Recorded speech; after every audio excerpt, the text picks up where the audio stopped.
মুখ্যমন্ত্রী বলছেন তিনি মাফিয়ারাজ বরদাস্ত করবেন না। যে কোনো মুখ্যমন্ত্রী তাই তো বলা উচিত, কিন্তু এই কথাটা বলার আগে উনি বলুন যে গত 13 বছর ধরে উনি কিছু টের পাননি, উনি কিছু বোঝেননি।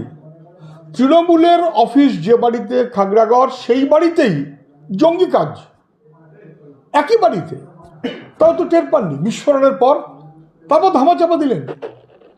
শিবির প্রতিষ্ঠাতা তাকে তৃণমূলের রাজ্যসভায় পাঠিয়ে দিলেন একের পর এক। ফলে যত দুর্নীতি এবং জঙ্গি কার্যকলাপের সঙ্গে যারা যুক্ত, দুষ্কৃতি কার্যকলাপের সঙ্গে যারা যুক্ত, তারা বুঝতে পারছে পশ্চিমবাংলাটা তাদের সেফ হেভেন। এখন এই সাইফ আলী তাকে আক্রমণ করেছে যে বাংলাদেশ থেকে খুন করে পালিয়ে আসা, সেও নাকি পশ্চিমবাংলা। আর তো কোনো মান সম্মান থাকছে না। মুখ্যমন্ত্রীর রাজত্বটা দুষ্কৃতীদের রাজত্ব।